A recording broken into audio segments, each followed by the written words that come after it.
जय हिंद, वंदे मातरम। स्वागत है आप सभी का आपके अपने YouTube चैनल गुरुजी एजुकेशन सेंटर में। तो अगर आप चैनल पर पहली बार हैं, ईमानदारी से चैनल को सब्सक्राइब करें, बेल आइकन को ऑल प्रेस करें, जिससे आने वाली वीडियो का नोटिफिकेशन आपको मिले सबसे पहले। तो चलिए शुरू करते हैं।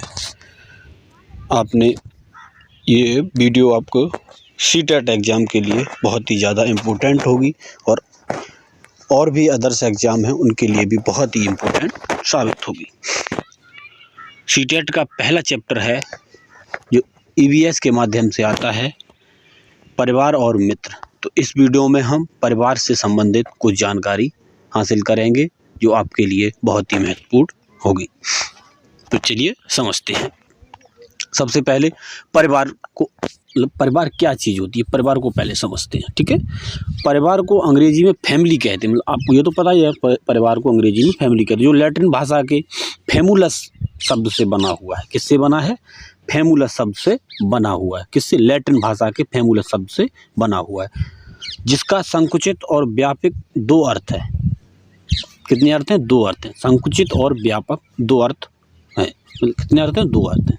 तो संकुचित को पहले समझते हैं।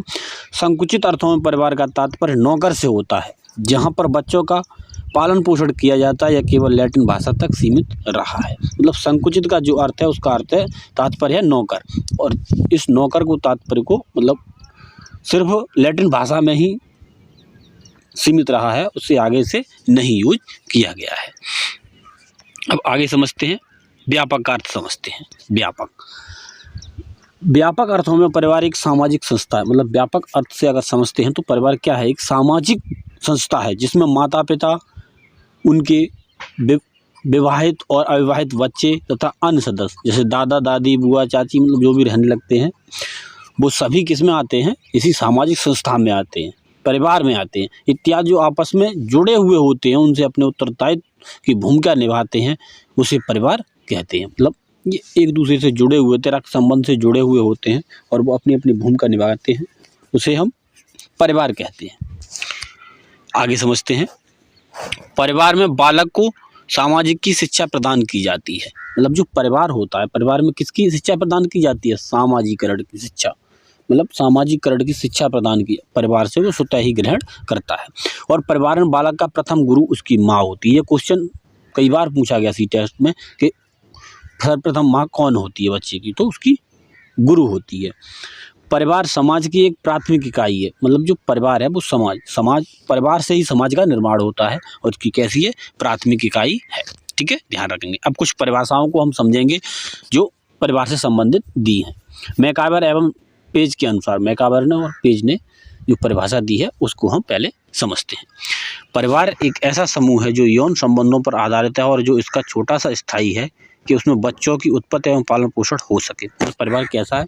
परिवार एक ऐसा समूह है जो यौन संबंधों पर आधारित है और जो जितना छोटा व स्थायी है कि उनमें बच्चों की उत्पत्ति एवं पालन पोषण हो सके। मतलब ये रक्त संबंध से संबंधित है। अब इलियट और गैरेल ने क्या कहा है, क्या परिभाषा दी है, उसको समझते हैं। परिवार पति पत्नी एवं बच्चों से निर्मित एक जैविक सामाजिक इकाई है। मतलब पति पत्नी एवं बच्चों से निर्मित क्या है? एक जैविक इकाई है। ये किसने कहा है?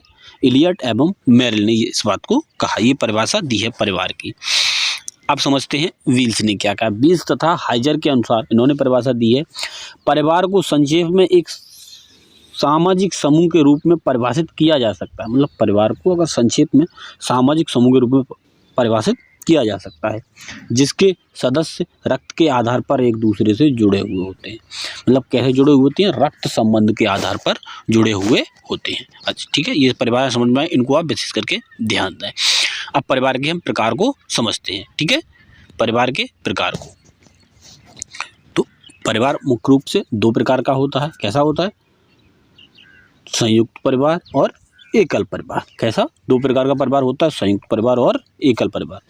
अब इसमें हम बारीकी से आगे समझेंगे संयुक्त परिवार के गुण, एकल परिवार के गुण और एकल परिवार के दोष और संयुक्त परिवार के दोष। इसको हम बारीकी से आगे इसी वीडियो में समझेंगे। तो पहले समझते हैं संयुक्त परिवार। संयुक्त परिवार में 2 या 2 से अधिक पीढ़ी के लोग, जिसमें माता पिता, चाचा चाची, दादा दादी, विवाहित अविवाहित बच्चे इत्यादि जो आपस में जुड़े हुए होते हैं, संयुक्त परिवार कहलाता है। कैसा कहलाता है? संयुक्त। अब आप सीधी भाषा में, नॉर्मल भाषा में समझिए, मतलब जिसमें माता पिता भी रहते हों और उनके पिता भी रहते हों और उनके बच्चे भी रहते हों, मतलब दादा दादी, मतलब जिस परिवार में पति पत्नी के सिवाय उनके माता पिता या उनके विवाहित बच्चे जो साथ में रहते हैं, उन्हें हम संयुक्त परिवार कहते हैं। ठीक है, समझ में आया? अब संयुक्त परिवार के गुण को समझते हैं। संयुक्त परिवार के गुण: कार्य विभाजन की उचित व्यवस्था होती है। मतलब ये संयुक्त परिवार में जब ज़्यादा होंगे तो उन्हें सभी को काम बांट दिया जाता है कि ये तुम्हें ये करना है, तुम्हें ये करना है, तुम्हें ये करना है, ऐसा हो जाता है। बच्चों का उचित पालन पोषण व उचित देखरेख होता है।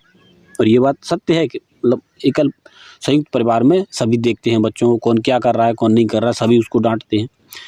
अब जब और एकल परिवार में अब 2 ही लोग हैं, वो भी इधर उधर अपनी ड्यूटी पे चले जाते तो बच्चों को कौन देखे, ऐसा हो जाता है। उचित सामाजिक जीवन का विकास होता है, उनमें सामाजिक जीवन अच्छा उनका विकास होता है संयुक्त परिवार में।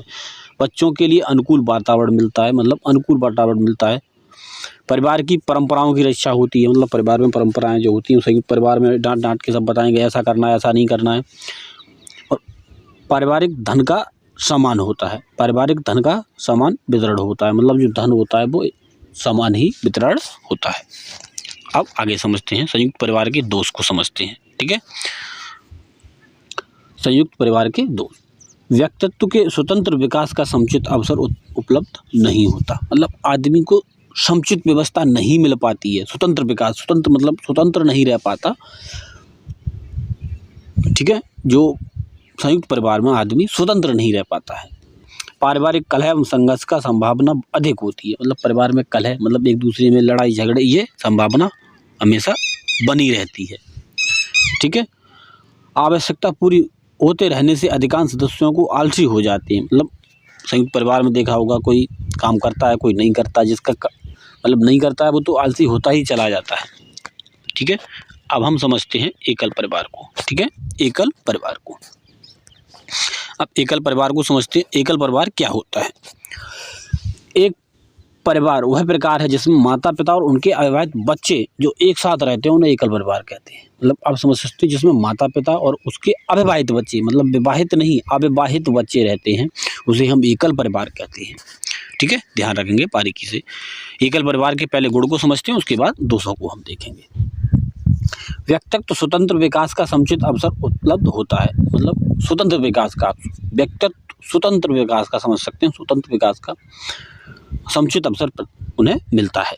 इसमें कलह की संभावना कम होती है, मतलब कलह भी घर में कम होती है एकल परिवार में। गृह संचालन स्वतंत्रता पाई जाती है, मतलब स्वतंत्र होते हैं सभी गृह संचालन में। वो पत्नी उन्हें अपना तय करना है, क्या करना है क्या नहीं करना है, उनमें कलह की संभावना कम होती है, स्वतंत्रता भी बनी रहती है। पारिवारिक कलह भी नहीं होती है, ये भी आप समझें बारीकी से। अगला समझते हैं एकल परिवार। अब एकल परिवार के दोष: शिशुओं की देखभाल की समस्या पाई जाती है, मतलब शिशुओं का देखभाल नहीं बना, माता पिता ही हैं, माँ अपने काम में लगी, पिता ड्यूटी चला जाता है, तो उन्हें कौन देखे? जब दादा दादी हों तो उन्हें देख सकते हैं, अच्छे से उनकी परवरिश हो सकती है। संकट के समय दयनीय स्थिति होती है, मतलब संकट है, परेशानी, कोई जब बीमार पड़ गया तो दयनीय स्थिति हो जाती है। मतलब जब ज़्यादा लोग होंगे तो देखभाल कर सकते हैं अच्छी तरह से, लेकिन जब 2 ही लोग हैं तो कैसे देखभाल होगी किसी? बुजुर्गों के ज्ञान एवं उपदेश का अभाव होता है, मतलब बुजुर्गों का ज्ञान नहीं मिल पाता, अपनी आगे की पीढ़ी का, पिछली पीढ़ी का कोई भी जानकारी उन्हें नहीं होती है। अब हम परिवार के कार्य को समझते हैं बारीकी से। आज हम आपको एक ही वीडियो में पूरे परिवार को समझाने की पूरी कोशिश करेंगे। परिवार की कार्य मैकाइवर और पेज के अनुसार ये हमने कार्य इसमें उपलब्ध कराए हैं, आप इन्हें बारीकी से समझें। आवश्यक कार्य क्या होते हैं? आवश्यक कार्य में आता है शैक्षिक व्यवस्था, आर्थिक व्यवस्था और लैंगिक व्यवस्था, मतलब तीनों ये व्यवस्थाएं आती हैं किसमें? आवश्यक कार्य में। और अनावश्यक कार्य में आता है मनोरंजन और उसके साधनों की व्यवस्था। ठीक है, तो परिवार के कार्य को समझते हैं। परिवार के कार्यों का विभाजन मैकाइवर एवं पेज के महोदय के द्वारा 2 भागों में किया गया है। कैसे किया गया है? कितने भागों में? 2 भागों में किया गया है मैकाइवर एवं पेज के द्वारा। तो पहले आवश्यक कार्य को समझते हैं। आवश्यक कार्य, आवश्यक कार्य से तात्पर्य उन कार्यों से होता है जो प्रत्येक परिवार को निश्चित रूप से करना चाहिए, मतलब ये जरूरी है करना, ये आवश्यक कार्य कहलाता है। शैक्षिक व्यवस्था, सबसे पहले क्या? शैक्षिक व्यवस्था।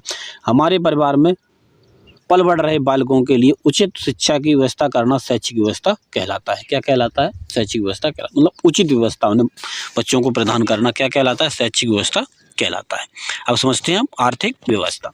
प्रत्येक परिवार का आवश्यक कार्य की एक परिवार के सदस्यों का पेट भरने के लिए दो वक्त की रोटी, शरीर ढकने के लिए कपड़े और शरीर के ऊपर छत की व्यवस्था करना आर्थिक व्यवस्था कहलाता है। मतलब हमारे रहन सहन की, खाने पीने की, कपड़े की और हमारे मकान की जो व्यवस्था करना वो आर्थिक व्यवस्था कहलाता है। मतलब कहने का तात्पर्य हमें अपनी ज़रूरतों को पूरा करना आर्थिक व्यवस्था कहलाता है। अब हम लैंगिक व्यवस्था को समझते हैं। प्रत्येक परिवार का वह आवश्यक कार्य है कि वह विवाह नामक उत्सव का आयोजन समाज स्वीकृत ढंग से करे, जिससे परिवार के सदस्यों की संख्या में संतुलन बना रहे और समाज में समायोजन स्थिर रहे। से लैंगिक व्यवस्था कहते हैं। मतलब लैंगिक व्यवस्था का तात्पर्य है को हम समाज में रहते हुए समाज के जो स्वीकृत ढंग के आधार पर हमें बच्चों की शादी करके अपने परिवार के सदस्यों की जो संख्या है वो संतुलन बना रहे और उसका समायोजन करते रहें। अब अनावश्यक कार्य को समझते हैं। अनावश्यक कार्य क्या? मैकाइवर और पेज के अनुसार ने बताया कि परिवार मनोरंजन के साधनों की व्यवस्था अपनी आर्थिक स्थिति के अनुसार कर पाता है, तैसे अनावश्यक कार्यों में वर्गीकृत किया गया। मतलब इन्हें अनावश्यक क्यों कहा गया, इस बात को समझे। अनावश्यक इसीलिए कहा गया क्योंकि जरूरी नहीं इसकी व्यवस्था हर कोई करे। मनोरंजन की व्यवस्था हर कोई नहीं कर पाता। जिसके पास मतलब एक्स्ट्रा पैसा होता है वही ऐसी व्यवस्थाएं कर पाते हैं, और जिसके पास नहीं होता है वो सिर्फ खाने पीने की अपनी आवश्यक कार्य की ही कर पाते हैं। तो उन्हें आवश्यक में रखा गया और इन्हें अनावश्यक में रखा गया है। ठीक है, ये बात समझ में आई। अब जो अगला चैप्टर है मित्र का, वो हम अगली वीडियो में आपको समझाएंगे। इस वीडियो में ही तक अगर आगे मित्र का चैप्टर समझना है तो आगे की वीडियो में अवश्य देखें। तो मिलते हैं नेक्स्ट वीडियो में, तब तक के लिए जय हिंद, वंदे मातरम।